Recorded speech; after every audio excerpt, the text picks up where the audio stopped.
On today's episode of the New Republic's Daily Blast with Greg Sargent, Minneapolis Mayor Jacob Frey said this about the toll of Donald Trump's operations and invasions in Minneapolis. The economic impact has, of course, been devastating. The impact on people's lives, on, the mental health of our kids. Yeah, obviously, big impact. But I don't like to use the kind of wounded victim narrative here, because the people here are tough as hell. I mean, we get knocked down 7 times and we get back up 8. President Obama discussed the resilience of the people of Minneapolis in a podcast interview with Brian Tyler Cohen. A friend of mine, Michelle Norris, is from Minnesota, and she was up there, and she was going around talking to neighbors and people she had known for a long time as they were mobilizing protests and activities around ICE. And she showed me a clip of this street band that was performing every night after all these activities had been taking place and protests, et cetera. And they were just out there and they were playing music, and I'm trying to figure out how they were playing, horns and drums, et cetera, in like 0-degree weather, because I would not have been able to put my lips on on a trumpet. And people were celebrating what they had accomplished. And it was an embodiment of the values that make us care about other people. And that, I think, is a spirit that when Democrats tap into that spirit, then we win. Here is some of the video that Michelle Norris showed to President Obama. All day, every day, Minneapolis, the Twin Cities, we love y'all.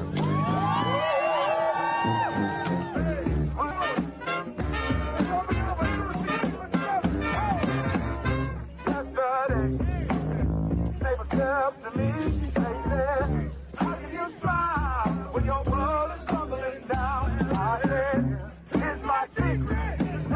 When I want to cry, I take a look around and I see that we get by.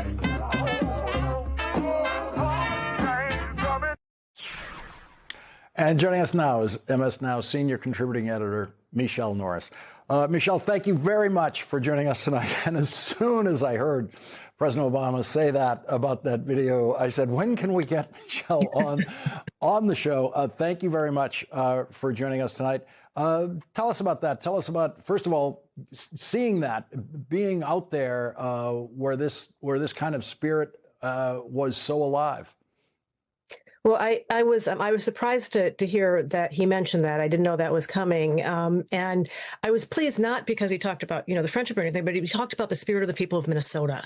And I think it's important for people to see that and to see how they've responded to that and the joy in resistance. That video is of a group, they call themselves Brass Solidarity.